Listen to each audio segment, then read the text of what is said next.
Hello everyone and welcome to our presentation. Today I'll be discussing this new idea of a neural city map and how we can use such a map to improve GNSS shadow matching, thereby improving navigation in urban environments with urban environmental features. In an urban environment, buildings and vegetation tend to block the GNSS signals that many users rely on for navigation. If we completely disregard these signals, this leads to poor satellite geometry with a reduced sky visibility. If instead we decide to continue to use these signals as is, we will find attenuated signals with large biases. However, we don't necessarily need to be in one of these two situations if we have a good map. If we have a good map, we can really use these urban environmental features, everything around us, to improve our localization. But it's really dependent on us having a good map. Now, in an urban environment, finding such a good map can be a difficult problem. The urban environment contains vegetation, curved structures, and buildings with overhangs that all present challenges to common map representations, especially those that rely on building footprints. Instead, last year at ION GNSS Plus, we introduced neural city maps, a new way to think about how an environment may be stored, such that we can get both photorealistic views of the environment, but also a comprehensive geometric understanding of the environment that includes exactly what we see in most urban environments, such as vegetation, curved structures, and buildings with overhangs. However, even despite last year's work, there is a big open question. How can we best use neural city maps specifically in GNSS localization? To do that, we're going to be looking at a key part of the urban GNSS localization pipeline, GNSS shadow matching. The core idea of GNSS shadow matching is that we have a 3D map and we have GNSS signals. So if we have a 3D map and we know where the satellite is, we can compute this GNSS shadow everywhere that we would anticipate that a signal would be blocked by this portion of the map.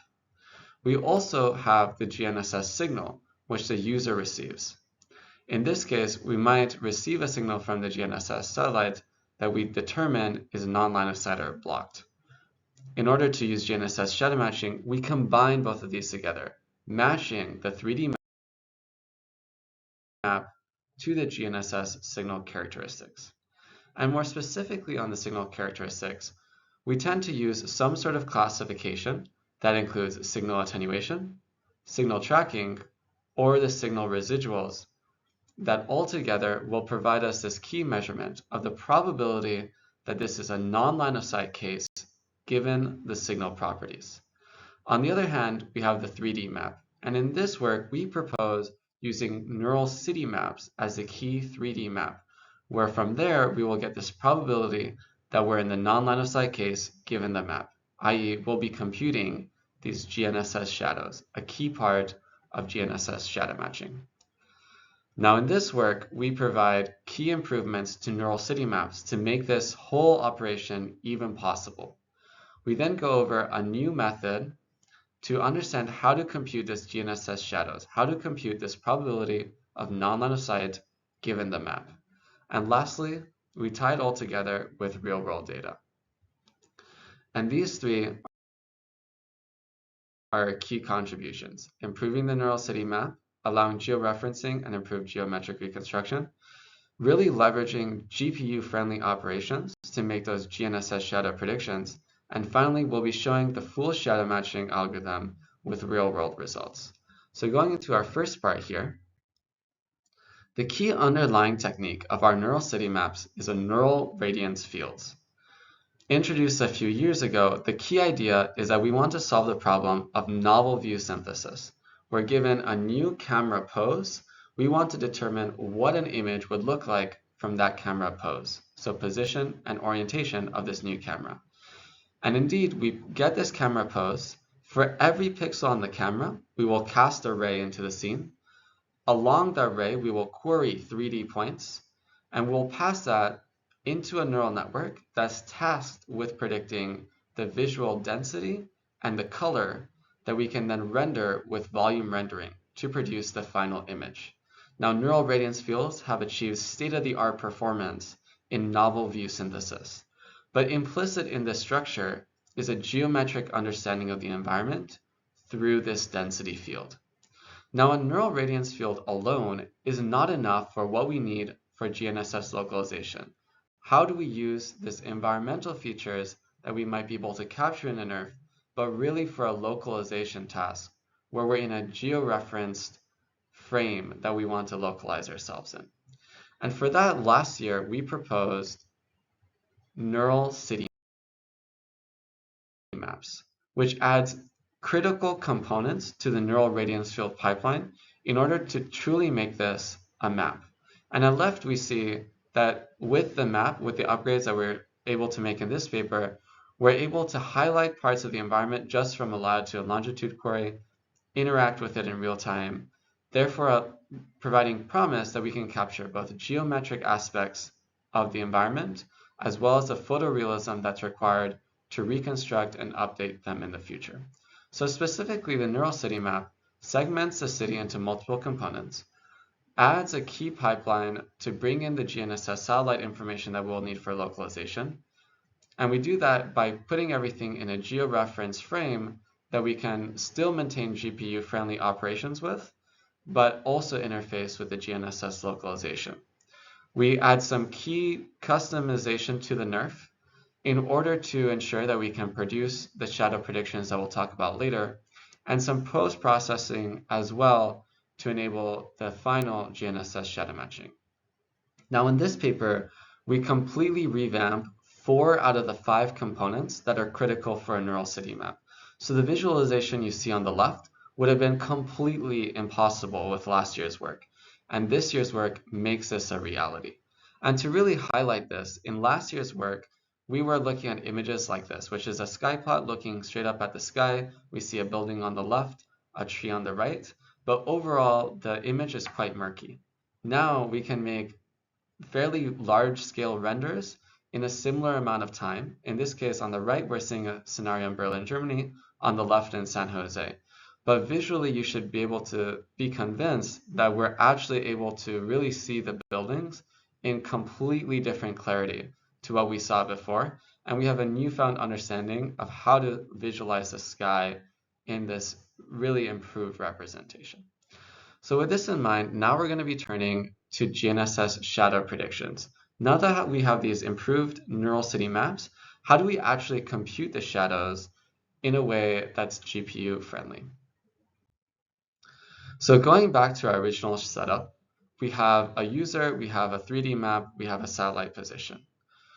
The way that we're going to interface with the NERF inside the neural city map is that we're going to look at this ray between the phone or the user and the satellite. And along that ray, in the same way that we would do for volume rendering for the image reconstruction, we're going to query that ray and understand the density. Now, if we visually see this density distribution, we can be convinced that this should be a case of moderate blockage, which is to say that we see these 2 peaks corresponding with the front and the back of the ray's intersection with this building. Now we need to somehow convert this understanding of the blockage into features that we can use to determine is this a shadow or not. And in last year's work, we presented one option, which is this max density feature, which is to say, just look at this distribution, find the peak, and if there is blockage, we should see a high peak. And we showed that indeed this is a good idea for non-line of sight predictions where we want to be robust to low density hazy artifacts.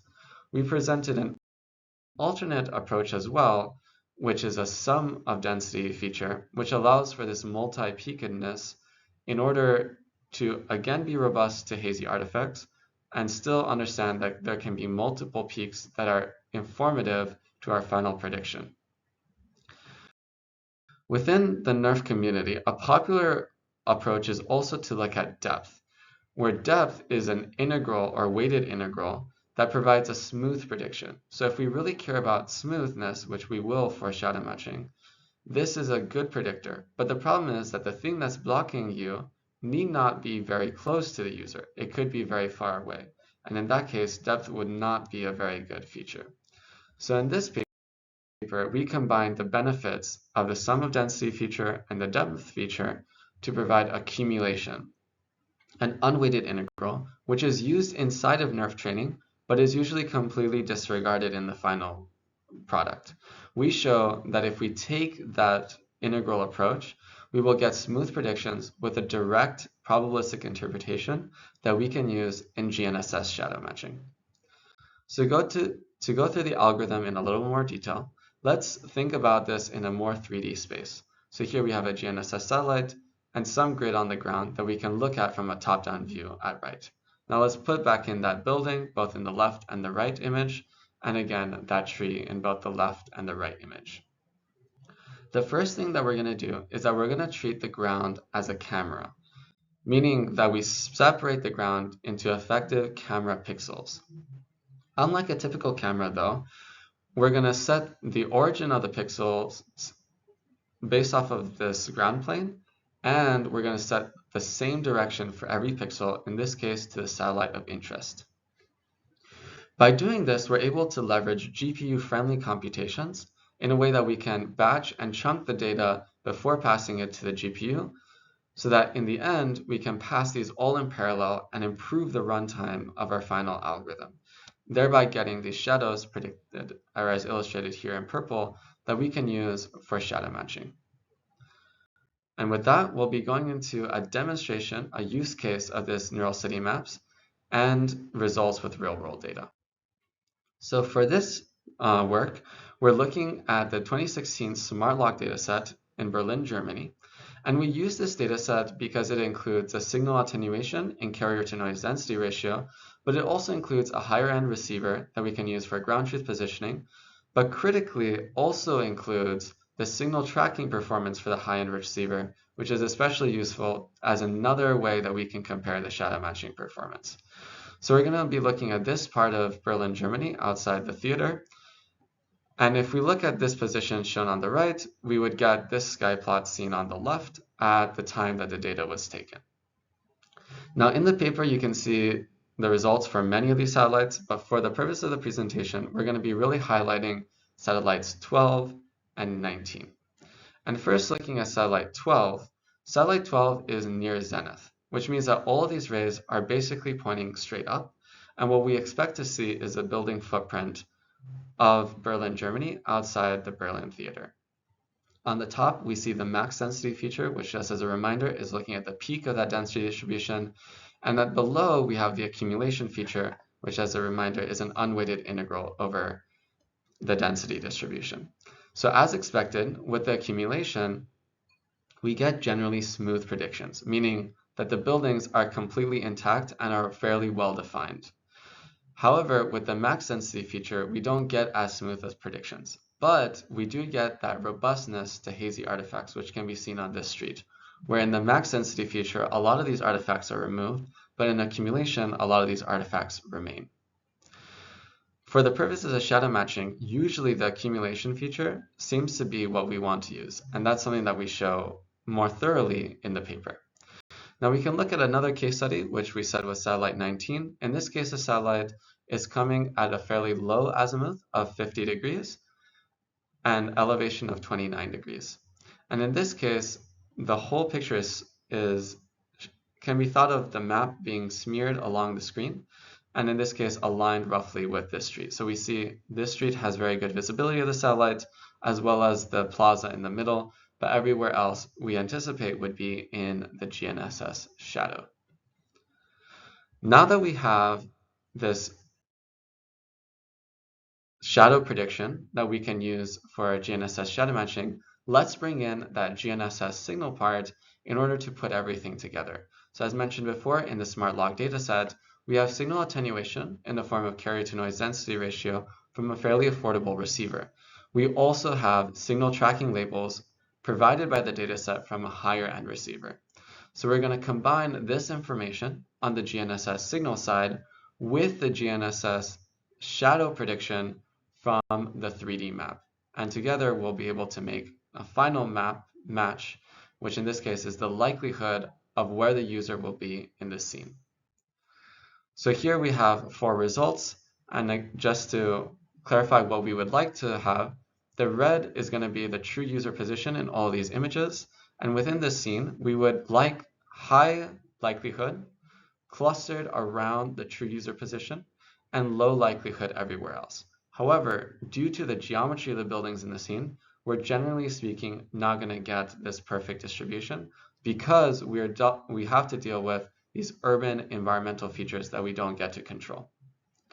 Now the top row, we see the max density feature, the bottom row, the accumulation feature, and the left column, the affordable receiver using attenuation, so carrier to noise density ratio, and the right with a high-end receiver that's looking at the tracking performance.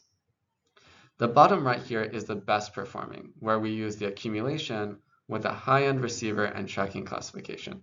Specifically, we can see that the max density result for the likelihood in shadow matching is much noisier than with accumulation, where we get a lot of spots here that are non-physical and are results of the feature that we use for the GNSS shadow generation.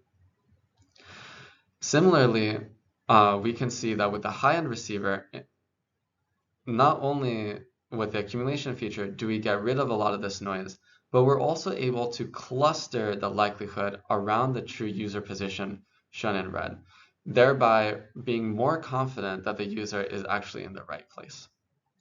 So with that, I would like to summarize our contributions today. We illustrated 3 key contributions in this work. The first one is that we improved neural city maps, allowing georeferencing and improved geometric reconstruction that we really needed for GNSS shadow matching because we want to understand the GNSS shadows in an overall quite large region. We showed how we can produce that GNSS shadow prediction in a GPU-friendly way that allows us to compute the shadows in a fairly reasonable amount of time, roughly 1 frame per second, though with improvements in the GPU architecture, improvements in how things are batched. In addition to, by selecting how fine of a grid you care about, you can change the runtime of that part. But the key part for our methodology is that it's GPU friendly and you can use it across many GPU platforms.